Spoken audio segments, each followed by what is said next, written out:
कलयुग का कड़वा सच बहुत डराने वाला है। वास्तव में जो कुछ भी कलयुग के बारे में कहा गया था वो आज सही हो रहा है। तो जानिए आज कलयुग के कड़वे सच के बारे में।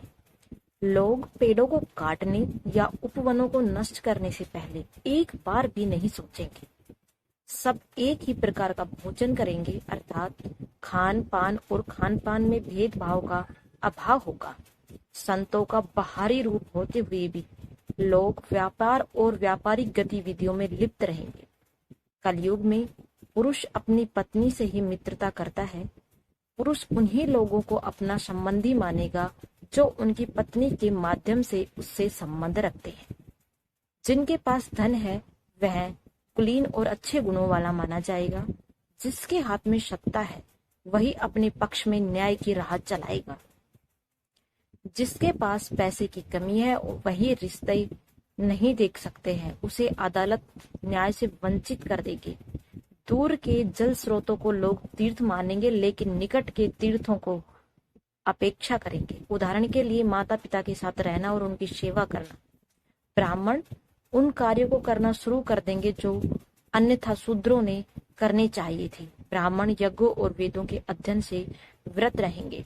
लोग अपने पूर्वजों को तर्पण करना बंद कर देंगे। ब्राह्मण कुछ भी खाना शुरू कर देंगे। पुरुषों की उम्र कम होगी और ताकत में कमजोरी होगी। वे ऊर्जा और पराक्रम में कमजोर होंगे।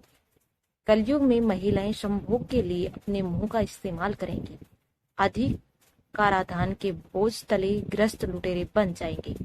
आश्रमों में ब्रह्मचारी बुरे आचरण में लिप्त होंगे और अपनी इच्छाओं को पूरा करेंगे। आश्रम ऐसे दिखावों से भरे रहेंगे जो दूसरों के भोजन पर जीवन यापन करने की कला में निपुण है। जब कलयुग और भी अधिक पतित होगा तो धर्म का पालन करने वाले लोगों का जीवन पहले से ही छोटा दिखाई देता है। लोग झूठे तोल से माल बेचेंगे, व्यापार से झूठा बहुत छल करेंगे। कलयुग के अंत में युवा बूढ़े की तरह व्यापार करता है। जो आचरण छोटों को शोभा देता है वह वृद्धों में देखा जाता है। बूढ़े बच्चों की तरह सोचेंगे और छोटों में बूढ़ों जैसी बुद्धि होगी। कलयुग में लोग सत्य को संक्षिप्त करते हैं और सत्य के लिए किए गए नुकसान के कारण जीवन काल को छोटा हो सकता है।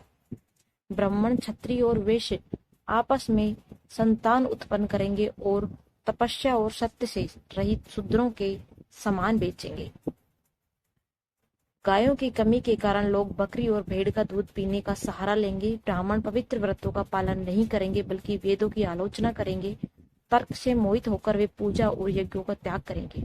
कलयुग के अंत में दुनिया मलेच्छाचरण के आगे निकल जाएगी। कोई संस्कार और बलिदान नहीं होगा। हर तरफ मातम छा जाएगा और कोई त्योहार नहीं मनाया जाएगा। पुरुष दूसरों की संपत्ति, यहाँ तक कि विधवाओं की भी संपत्ति लूट लेंगे। मनुष्य दुष्टों द्वारा किए गए उपहासों को भी खुशी खुशी स्वीकार करेंगे। जब कलयुग का अंत निकट होगा तब क्षत्रिय संसार के कांटे होंगे। वे दूसरों की रक्षा नहीं करेंगे। शादी में कोई लड़की का हाथ नहीं मांगेगा। कोई भी लड़की को शादी से विधिवत नहीं देखे। जब कलयुग पूरी तरह परिपक्व हो जाएगा तो स्त्री पुरुष अपना जीवन साथी स्वयं चुनेंगे। कलयुग के पूर्ण विकसित होने पर एक हाथ दूसरे हाथ से चोरी करेंगे। कायर अपनी वीरता पर गर्व करेंगे और वीर कायरों की तरह अवसाद में डूब जाएंगे। कलयुग के अंतिम चरण के दौरान कोई ब्राह्मण, क्षत्रिय या वैश्य नहीं बचेगा। कलयुग के अंत में दुनिया में एक ही वर्ण होगा। पत्नियां अपने पतियों की ओर रुख नहीं करेंगी। पुरुष और महिला जो चाहे खाएंगे। साधु के चिन्हित से लोग अपना श्रृंगार करेंगे और नकली साधुओं को भरमार होगी। पकाया हुआ भोजन सभी प्रमुख मार्गों पर बेचा जाएगा। शास्त्रों के अनुसार पका हुआ भोजन बेचना पाप है। ऐसा इसलिए है क्योंकि सभी को भोजन का अधिकार है, चाहे उसके पास पैसे हो या न हो। जब कलयुगी पूरी तरह से उत्पन्न हो जाता है तो प्रत्येक इच्छानुसार कार्य करेगा। मानव अधिकार शूद्रों द्वारा ब्राह्मणों का दमन किया जाएगा और इस प्रकार ब्राह्मण सुरक्षा की तलाश में पूरी पृथ्वी पर भटकेंगे।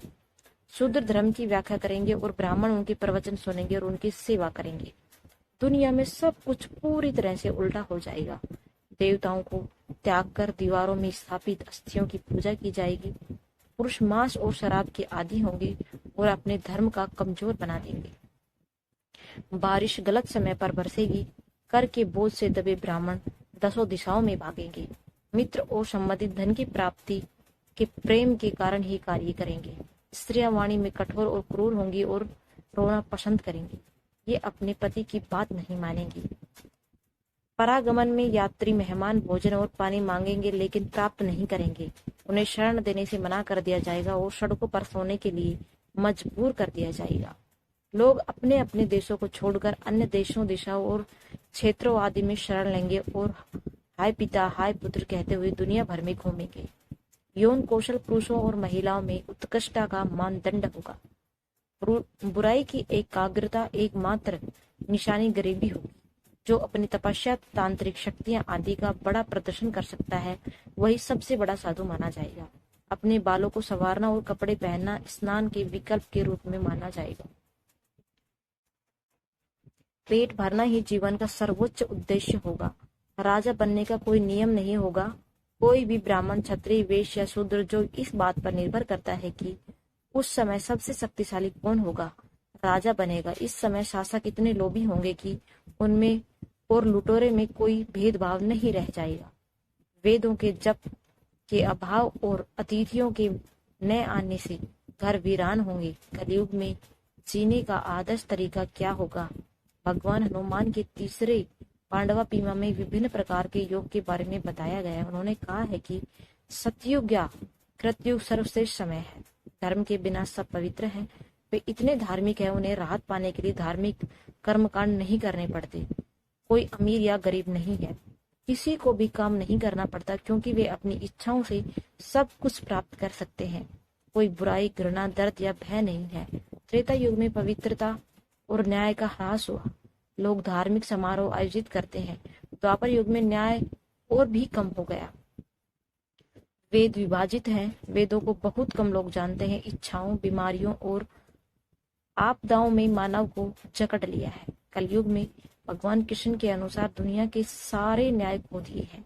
अब लोग हर दिन भ्रष्ट हो रहे हैं और हर लोग बुराई कर रहे हैं।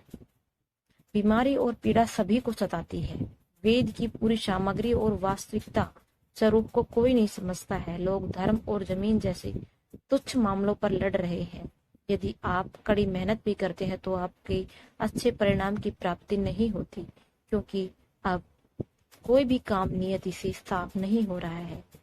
बुरे काम करने वाले लोग सामाजिक सीढ़ी के टॉप पर होते हैं, झूठे होते हैं। नफरत, लालच और सच्चा प्यार नहीं है, ईमानदारी नहीं है और जिंदगी भर की कीमत है।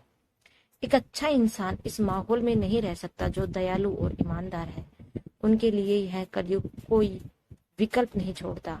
हम सब कल के लिए तरसते हैं। हमें उम्मीद है कि कल बेहतर होगा। इसलिए यदि आप हमसे पूछे कि कलयुग में कैसे रहना चाहिए, तो कलयुग की तरह जीना ही जीने का सबसे अच्छा तरीका है। दोस्तों, इस तरह की वीडियो देखने के लिए आप मेरे चैनल से जुड़े रहें और मुझे कमेंट्स के माध्यम से बताएं कि कलयुग की जो बातें मैंने बताई है ये कितनी सच है। मेरे हिसाब से तो यह 100% सच है। आपको क्या लगता है? आप इसे देखें, सुने और मुझे कमेंट्स के माध्यम से जरूर बताने की कृपया करें।